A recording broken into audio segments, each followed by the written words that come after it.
사도행전 강해 44번째 시간을 갖겠습니다. 오늘 말씀의 제목은 바른 길을 굽게 함입니다. 지난주에 함께 나누었던 그 강해 말씀을 잠깐 서두에 말씀을 드리고 오늘 그 강해 말씀으로 진행하겠습니다. 지금 초대교회가 그 이방 선교의 사역을 진행하고 있는데 그들이 했던 일이 어떤 일이었는가, 처음에 했던 일이 어떤 일이었는가가 본문 13장 2절에 기록되어 있는데 이렇게 그 2절 초반이 시작됩니다. 주를 섬겨 금식할 때에 라고 기록을 하고 있습니다. 지금 사역을 펼쳐가고 교회를 세워가는 이 놀라운 일에 금식하며 이 일을 시작했다라고 성경은 기록하고 있습니다. 그리고 이렇게 공동체가 금식할 때 성령께서 드디어 말씀하십니다. 다시 2절 전체를 보시면 이렇게 기록되어 있습니다. 주를 섬겨 금식할 때 성령이 이르시되 내가 불러 시키는 일을 위하여 바나바와 사울을 따로 세우라 하시니. 자, 공동체 전체가 금식함으로 이 사역을 진행할 때 드디어 성령님께서 말씀하십니다. 그 바나바와 사울을 따로 세우라고 하는 이 모든 과정에 그 성령님이 직접 개입하시고 또 성령님이 직접 역사하고 있음을 우리가 말씀을 통해 확인하고 있습니다. 자, 이렇게 성령님의 개입하심과 역사하심을 통해서 이들이 어디로 보냄을 받아 가게 되는가? 자, 우리가 오늘 읽었던 본문 4절에 이렇게 기록되어 있습니다. 자, 우리 4절의 말씀 한번 비춰주시겠습니까? 두 사람이 성령의 보내심을 받아 실루기아에 내려가 거기서 배 타고 구브로에 가서라고 있습니다. 자, 지금 이들이 어디로 보냄을 받게 되는가 하면 구브로로 보냄을 받게 됩니다.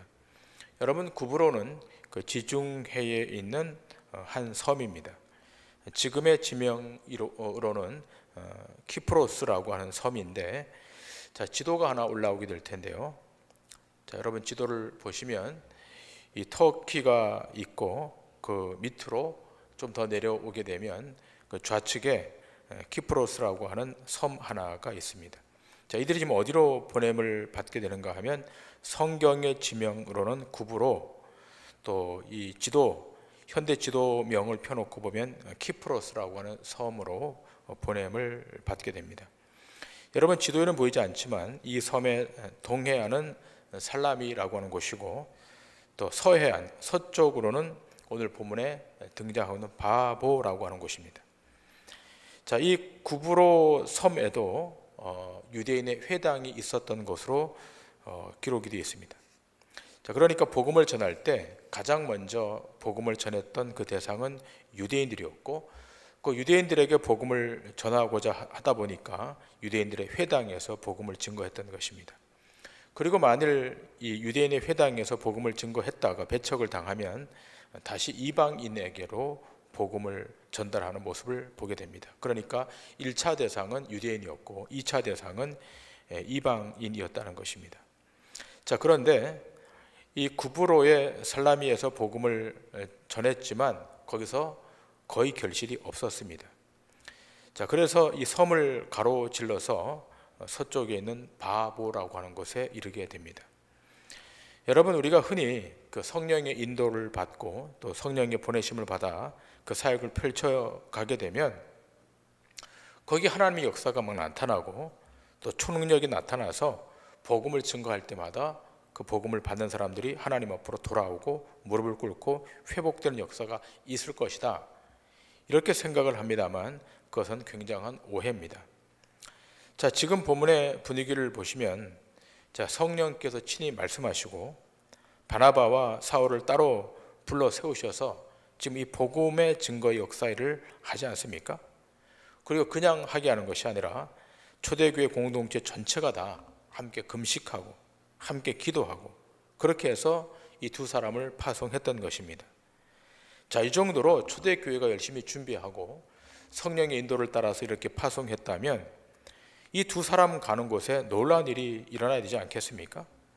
자, 그런데 우리의 생각과는 달리 이렇게 세움을 입고 보냄을 받았음에도 불구하고 이들이 가는 곳에는 난관이 있고 장애가 있고 핍박이 있었다는 것입니다.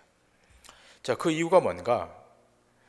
사람들이 백지 상태에서 복음을 받아들이는 것이 아니라 이미 그들이 대적의 세력 안에 있기 때문에 쉽게 그 복음을 받지 않는다는 것입니다. 한 사람이 복음을 듣고 예수를 믿겠다고 나오는 것은 전하는 사람의 능력과 실력이 있어서가 아니라 이미 적의 세력을 이기신 주님의 능력, 성령의 능력으로만 믿게 되고 하나님 앞으로 돌아오게 된다는 사실을 기억해야 됩니다. 자, 이런 일을 통해서 무엇을 확인하는가 하면 하나님의 자기 백성이 누구인가, 그리고 그 하나님의 자기 백성과 대치되는 적의 실체가 뭔가를 확인하게 되는 것입니다. 자, 이렇게 바울이 구브로의 동쪽에서는 별 결실이 없었고 이제 서쪽인 정반대쪽인 바보라고 하는 곳에 와 있습니다. 자, 그런데 이곳에서 누구를 만나게 되는가 하면 오늘 본문에 보시면 바예수라고 하는 사람을 만나게 되는데, 자, 이 사람은 유대인이면서 또 거짓 선지자였고 또 마술사였습니다. 자, 6절 말씀을 보면 이렇게 기록되어 있습니다. 온 섬 가운데로 지나서 바보에 이르러 바예수라 하는 유대인 거짓 선지자인 마술사를 만나니, 자, 이 바예수라고 하는 사람은 마치 누구와 같은가 하면 그 사마리아의 그 시몬과 비슷한 종류의 사람입니다. 그러니까 이 사람은 거짓 선지자였고 또 동시에 마술사였고 또 사람을 속이는 그런 사람이었습니다. 자, 그런데 아이러니한 것은 이 사람이 로마의 총독이었던 서기오 바울과 함께 이렇게 동행하는 또 동력하는 사람이었다는 것입니다. 오늘 본문 7절에 이렇게 기록되어 있습니다.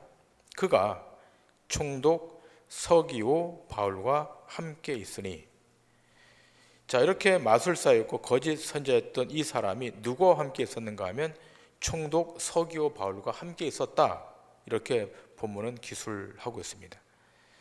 자, 그러면서 이 총독 서기오 바울이 어떤 사람이라고 또 본문이 소개하고 있는가 하면 7절을 다시 보시면 서기오 바울은 지혜가 있는 사람이라 이렇게 기록을 하고 있습니다.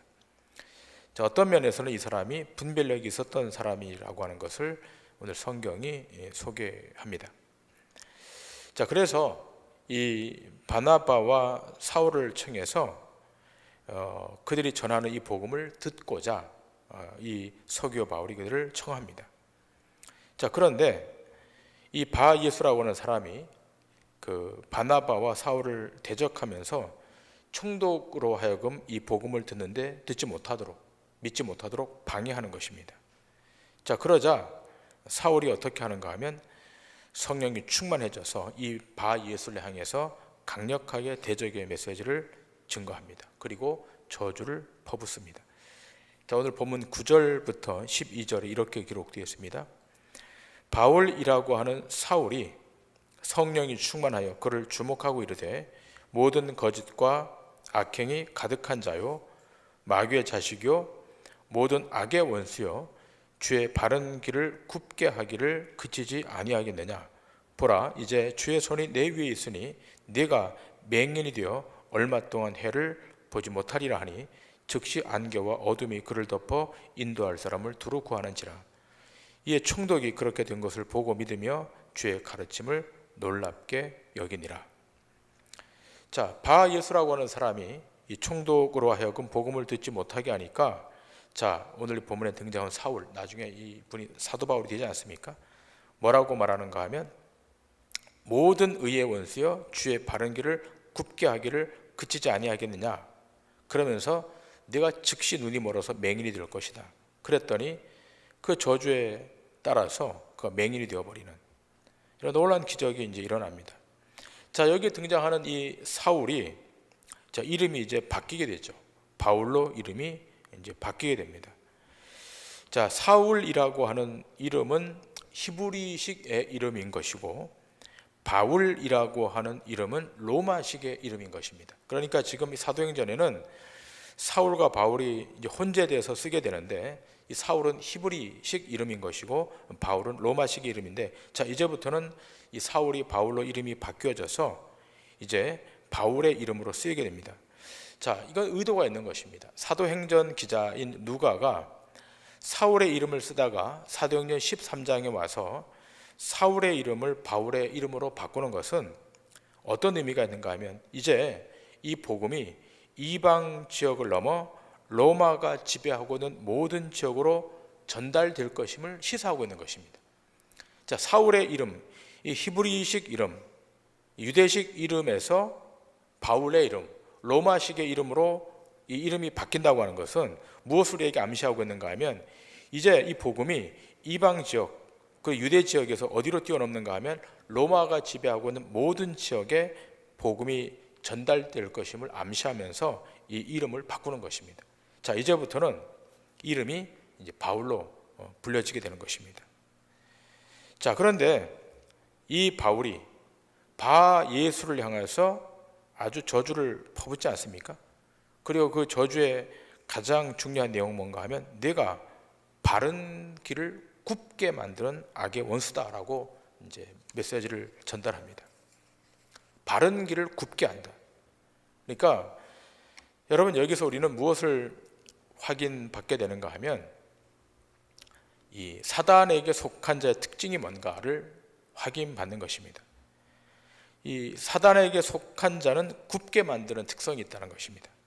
마귀의 속성은 괴괴입니다. 속이는 것입니다. 그러니까 정도로 가야 될 것을 굽게 만들어 버리고 바르게 가야 될 것을 굽게 만들어 버린다는 것입니다. 결국 이렇게 굽게 만드는 이 바 예수에 대해서 바울이 강력하게 저주의 메시지를 퍼부으니까 그가 맹인이 되어서 앞을 보지 못하게 됐다는 것입니다. 여러분, 중요한 내용이 있습니다. 복음이 들어가게 되면, 말씀이 들어가게 되면 진리와 비진리가 드러나게 되는 것이고, 하나님의 성령과 사단의 영이 드러나는 것입니다. 말씀이 들어가면 진리도 드러나고 비진리도 드러나고, 말씀이 들어가고 복음이 들어가면 성령도 드러나고 사단의 영도 그 정체가 드러난다는 것입니다. 그런데 우리가 기억해야 될 것이 있습니다. 이 현대 21세기 현대를 살아가는 우리들이 이 마귀의 영, 사단의 영에 대해서 대단히 이것을 세상은 희화화하고 있다는 것입니다. 여러분, 제가 언제 코미디 프로를 한번 본 적이 있는데, 그 코미디 프로에 보니까 그 염라대왕이 나와서 재판을 하고 있는 그런 장면을 보았습니다. 그 염라대왕이 와서 그 사람들을 재판하는, 물론 이것은 코미디의 소재로 쓰였습니다만, 자, 지금 이 현대인들은 그런 이 악의 실체가 있고 이 마귀의 실체가 있다고 하는 것이 분명히 성경에 기록되어 있음에도 불구하고 이 현 세상 안에서, 이 현 주류 안에서는 이것을 희화화하고 있다는 것입니다. 그러나 기억할 것이 있습니다. 성경은 분명히 우리의 삶을 파괴하고 진리를 비진리로 둔갑시켜버리고 진리의 길을 굽게 만드는 악의 세력, 사단의 세력이 존재하고 있다는 사실을 우리에게 알려주고 있습니다. 만일 우리가 이 마귀의 세력, 악한 사단의 세력을 명확히 인지하지 못하고 있다면 우리는 영적 싸움에서 실패할 것입니다. 여러분, 성경에서 말씀하고 있는 마귀의 실체의 그 첫 번째는 무엇입니까? 이것이 처음 등장하는 그 성경은 창세기 3장에 나타납니다. 여러분, 창세기 3장에 보면 아담과 하와에게 하나님께서 금지하신 그 선악을 알게 하는 이 선악과의 나무는 절대로 따먹지 말라고 명령하십니다. 자, 그런데 뱀이 유혹하지 않습니까? 내가 만일 저 선악과를 따먹게 되면 내가 하나님처럼 된다라고 하는 유혹을 받게 됩니다. 누구처럼 된다는 유혹을 받는 것입니까? 하나님처럼 된다는 유혹을 받게 됩니다. 누가 유혹하는 겁니까? 뱀이 유혹했다는 겁니다. 이것이 성경에 나타난 사단의 일인 것입니다. 성경에서 증거하는 사단, 마귀라고 하는 것은 하나님 없이, 주권자 없이 인간 스스로 하나님처럼 살아가도록 하는 것이 사단의 일인 것입니다. 그런 까닭에 세상 사람들이 추구하는 바가 무엇입니까? 주권자 하나님, 창조주 하나님께 의존하려고 하는 것이 아니라 어떻게 하든지 자기 스스로 자립하고 자기 스스로 독립하길 원하는 것을 성경은 사단의 역사라고 말하는 것입니다. 여러분, 세상은 시간이 지나가면 지나갈수록 우리에게 어떤 메시지를 던지는데, 그 메시지가 뭔가 하면 이 세상은 점점 더 좋아진다라고 하는 메시지입니다. 여러분, 앞으로 21세기가 지나고 22세기가 다가올 텐데, 자, 세상이 시간이 흐르면 흐를수록 세상이 우리에게 주는 신호는 뭡니까? 더 좋아질 것이고 더 행복해질 것이고 더 이상적인 나라가 우리 앞에 도래할 것이라고 말합니다. 이것을 소위 유토피아즘이라고 합니다.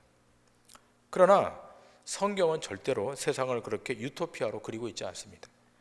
이 유토피아로 이 세상을 그리고 있는 종교가 있지 않습니까? 그 여호와의 증인입니다.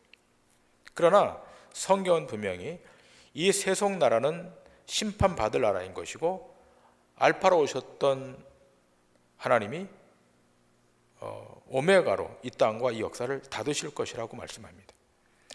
창세기 3장 15절에 보면 바로 이 여자의 후손과 뱀의 후손, 이 두 주체가 싸우고 원수가 되는 장면을 기록하고 있습니다. 창세기 3장 15절, 내가 너로 여자와 원수가 되게 하고 내 후손도 여자의 후손과 원수가 되게 하리니 여자의 후손은 내 머리를 상하게 할 것이요 너는 그의 발꿈치를 상하게 할 것이니라 하시고, 자, 창세기 3장에 벌써 이 여자의 후손과 이 뱀의 후손의 싸움에 대해서 말하고 있습니다. 여자의 후손은 누굽니까? 장차 오실 메시아이신 예수 그리스도인 것이고, 뱀의 후손은 누구를 말하는 것입니까? 사단을 말하는 것입니다. 자, 그런데 이 싸움이 어떻게 진행된다고 말합니까? 뱀의 후손이 여자의 후손의 발꿈치를 상하게 할 것이다 라고 말합니다. 자, 그러나 그것으로 끝나는 것이 아니라 여자의 후손이 그 뱀의 머리를 상하게 할 것이다. 결국 장차 오실 메시아 예수 그리스도가 뱀의 머리, 사단의 머리를 깨뜨리셔서 누가 승리한다? 예수 그리스도가 승리한다는 것입니다. 자, 그러니까 신앙의 출발, 신앙의 그 첫 걸음부터 계속 찾아오는 영적 싸움은 어떤 싸움입니까? 사단과의 싸움인 것입니다. 자, 그 사단과의 싸움에 이 아담과 하와의 타락으로 인해서 사단과 이 싸움의 그 첫 번째 사건이 뭡니까? 가인과 아벨의 사건인 것입니다. 하나님께서 아벨의 제사를 받으시고 가인의 제사를 받지 않으니까 가인이 자기 동생 아벨을 죽이는 사건. 자, 여기서 가인의 역할은 뱀의 후손의 역할인 것이고 아벨의 역할은 여자의 후손의 역할로 등장하는 것입니다. 한 걸음 더 나아가서, 자, 어떤 싸움이 있습니까? 이스마엘과 이삭의 싸움인 것입니다. 이스마엘이 누구를 괴롭힙니까? 이삭을 지속적으로 괴롭힙니다.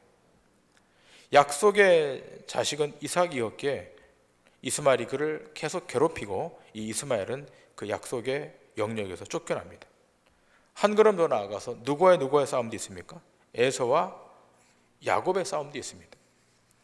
이것을 로마서에서는 하나님의 작정이라고 말씀하고 있습니다. 에서와 야곱이 태중에 있을 때 이미 하나님께서는 에서는 미워하시고 야곱은 사랑하셨다. 자, 결국은 하나님께서 왜 이렇게 선택하시는가 하면 죄의 권세 아래, 마귀의 권세 아래 있는 인간이 스스로 자기 실력으로 탈출할 수 없기 때문에 하나님께서 하나님의 자기 백성을 주권적으로 개입해 내셔서 그를 구출해 내시는 것으로 말하는 것입니다. 자, 중요한 것은 이러한 가인과 아벨, 이스마엘과 이삭, 에서와 야곱을 통해서 여자의 후손과 뱀의 후손의 싸움이 어떻게 전개될 것인가를 우리에게 보여주고 있는 것입니다. 자, 우선은 능력이 있어 보이고 힘이 있어 보이는 가인, 이스마엘, 에서가 승리하는 것처럼 보입니다. 자, 그러나 결국 끝에 가면 누가 승리하는 것입니까? 하나님이 선택한 하나님의 백성들이, 하나님의 사람들이 결국은 승리하게 되는 것입니다. 자, 이러한 영적 싸움은 창세기로부터 시작해서 성경 끝까지 계속 그 흐름을 가지고 진행되어 갑니다. 자, 그런데 최종적인 싸움의 승리는 어디서 완성되는 것입니까? 예수님의 십자가에서 완성되는 것입니다. 여러분, 예수님을 향해 대적했던 가장 그 주체되는 세력이 누구였습니까? 이방인이었습니까? 아닙니다. 그렇게 하나님을 잘 섬기고 그렇게 율법을 잘 지킨다고 했던 유대인들, 제사장들, 바리새인들이 예수님을 가장 괴롭혔고 예수님 십자가에 못 박아 달려 돌아가게 만든 원흉이었습니다. 자, 그런데 그렇게 십자가에 못 박아 달아 죽이면 그렇게 죽인 자들이 승리할 것으로 보였지만 십자가에서 죽은 것으로 끝나는 것이 아니라 3일 만에 부활하심으로 모든 악의 세력들, 모든 원수의 세력들을 다 물리치셔서 승리하신 것입니다. 여자의 후손으로 오신 예수 그리스도가 뱀의 후손의 머리를 치심으로 예수 그리스도가 모든 인류 앞에 승리자로 나타나신 것입니다. 때문에 복음이 증거될 때 반드시 그 복음의 증거의 역사에 방해하는 세력은 사단의 세력인 것입니다. 이 사단의 세력은 끊임없이 복음을 방해하고 말씀을 전달하는데 회방을 놓는 것입니다. 이러한 사단의 활동은 21세기를 살고 있는 21세기의 신앙생활을 하고 있는 여러분과 저에게도 영향을 미치는 것입니다. 자, 오늘 본문으로 들어가게 되면 이 서기오 바울이라고 하는 로마의 총독, 로마에서 파견된 총독입니다. 그는 구브로 섬 전체의 총독이었습니다. 그의 권세와 힘은 가히 짐작할 수 없을 정도로 큽니다. 그런데다가 이 총독은 지혜롭기까지 합니다. 자, 그런데 이 사람이 그동안 누구의 말을 듣고 있었습니까? 거짓 선지자였던 바 예수의 말을 듣고 있었습니다. 권세자입니다. 권력자입니다. 그런데 그 옆에 누가 지금 있는 것입니까? 바 예수라고 하는 이 거짓 선지자, 속이는 자가 가장 측근에 있었다는 것입니다. 여러분, 교양이 있고 예의가 있고 권력이 있고 그렇다 하더라도 여러분, 그 옆에는 하나님을 대적하는, 하나님과 정반대되는 사람들이 있을 수 있다는 것입니다. 이것이 마귀의 전략이고 마귀의 괴계일 것입니다. 하나님 없이도 살아갈 수 있도록 착각하게 만드는 것이 마귀의 일인 것입니다. 권력으로 살아갈 수 있고 재력으로 살아갈 수 있고 건강으로 살아갈 수 있고 혼자 자립해서 독립해서 살아갈 수 있도록 만드는 것이 사단의 전략인 것입니다. 여러분, 현대인들은 과학을 신봉하고 있고 또 이성과 합리성을 신봉하고 있습니다. 그래서 이성으로 받아들여지지 않으면, 합리적으로 그 논거가 받아들여지지 않으면 그것을 받아들이지 않으려고 합니다. 자, 그러나 기억할 것이 있습니다. 기독교 신앙은 이성과 합리성으로 행하여 가는 것이 아닌 것입니다. 세상이 아무리 바른 말을 하고 옳은 이야기를 논리적으로 펼친다 할지라도 그 이면에 그리스도를 부정하고 십자가를 부정하고 있다면 그것은 악이고 죄악인 것입니다. 기독교 신앙은 합리로, 논리로, 이성으로 설명이 다 되지 않습니다. 여러분과 제가 예수를 믿고 구원을 받은 이 사건이 이성과 논리와 합리로 다 설명될 수 있습니까? 그렇지 않습니다.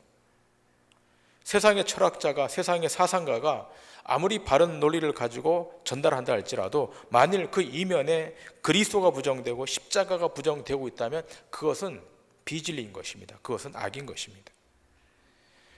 사도 바울은 고린도 교회에 대해서 이렇게 증거합니다. 고린도전서 1장 17절 18절에 이렇게 말합니다. 그리스도께서 나를 보내심은 침례를 베풀게 하려 하심이 아니요 오직 복음을 전하게 하려 하심이로되 말의 지혜로 하지 아니함은 그리스도의 십자가가 헛되지 않게 함이라. 십자가의 도가 멸망하는 자들에게는 미련한 것이요 구원을 받는 우리에게는 하나님의 능력이라. 자, 바울만큼 합리적이고 이성적이고 논리적인 사람이 어디 있습니까? 그는 가말리엘 학파의 수제자였습니다. 당대 철학을 관통하고 있었던 능력 있는 자였습니다. 자, 그랬던 그가 뭘로 하겠다는 겁니까? 논리로 하지 않고 이성으로 하지 않고 합리로 하지 않고 뭘로 하겠다? 십자가로 하겠다는 겁니다. 십자가는 이성의 체계로 수용이 되지 않습니다. 십자가는 합리적인 체계로 설명이 되지 않습니다. 십자가는 뭘로 설명되는 것입니까? 그건 초월로 설명되는 것입니다. 십자가는 하나님의 주권적 은혜를 수용한 자에게만 받아들일 수 있는 초월의 사건인 것입니다. 그런데 그것이 우리에게는 능력이라고 말하고 있는 것입니다. 여러분, 사단의 역사란 아름답게 보일 수 있습니다. 화려하게 보일 수 있습니다. 탐스럽게 할 만큼 취하도록 쉽도록 만드는 것이 사단의 역사입니다. 그리고 이것은 십자가와는 반대로 가게 해서 그 끝에 가보면 그 모든 것이 다 굽어져 있습니다. 화려한데, 탐스러운데, 아름답게 보이는데 그 끝 지점에 가면 그것이 굽어져 있다는 것입니다.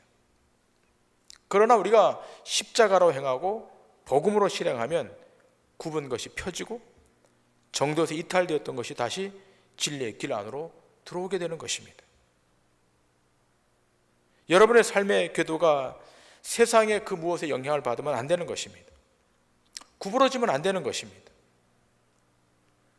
바 예수라고 하는 사람 같은 이상한 거짓 선지자가 권력자도 움직일 수 있고 명예가도 움직일 수 있고 재력가도 움직일 수 있는 것입니다. 자, 여기에 대해서 바울이 어떻게 합니까? 너는 진리를 굽게 만드는, 구부러지게 만드는 나쁜 선지자라고 저주하게 됩니다. 그리고 그를 거기서 떨쳐버립니다. 우리의 삶에 우리를 구부러지게 하는 그 무엇이 있다면 떨쳐내야 되는 것입니다. 잘라내야 되는 것입니다. 더 이상 그것이 우리 신앙생활에 방해가 되지 않도록 차단해야 되는 것입니다. 바라기는 남은 3일 동안 여러분의 삶에 구부러지게 하고 어그러지게 하는 것들이 있다면 말씀의 능력으로 다시 펴내셔서 세상 앞에 승리하는 믿음의 권속들 다 되시기를 주님의 이름으로 간절히 축원합니다. 기도하시겠습니다.